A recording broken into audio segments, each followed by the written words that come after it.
Alors, nous venons de parler d'Edinson Cavani. Maintenant, on en vient au point colère de Franck Leboeuf.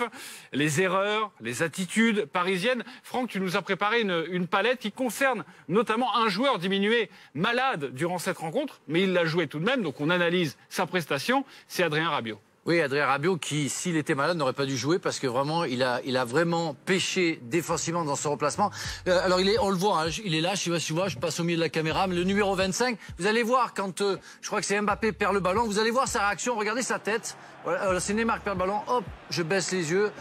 Je m'occupe pas, regardez, Hamsik, le numéro 17 qui passe devant lui, va continuer. Il est toujours à 3 km/h à peu près, hein, et à 14 mètres de sa défense, à l'opposé de Verratti qui est à quoi, une dizaine de mètres. Et Hamsik va avoir le ballon, va décaler à droite sur Insigne, qui va avoir la première frappe. Donc là, on se dit, il est pas bien dans ses chaussettes tellement il les regarde. Mais là, bon, là, c'est le but. C'est juste pour montrer que Kipembe, ben voilà, petite erreur, on va dire de jeunesse, puis s'il est champion du monde, c'est qu'on regarde le ballon et on regarde pas ce qui se passe derrière. Et là, c'est Insigne, pardon. Insigne, lui, il sait exactement quoi faire. Alors, regardez Rabiot, encore numéro 25. Il marche. Di Maria vient, il marche. Et puis les deux lâchent le gars au milieu, vous le voyez, et qui va recevoir le ballon. Et là Rabiot dit, hop là. Et Di Maria dit, oh, peut-être qu'il faut que je fasse faire l'effort, trop tard. Alors, ça a failli finir dans la lucarne. C'est absolument scandaleux. Regardez, Rabiot qui marche, là vous avez le petit rond à côté de lui. Ça c'est une occasion. Alors, je sais pas si c'est même pas le deuxième but. Il voit sur le côté. Il voit sur le côté qu'il y a quelqu'un qui va y aller. Mais lui, ça l'intéresse pas. Ça l'intéresse pas. Voilà. Et je crois qu'on va arriver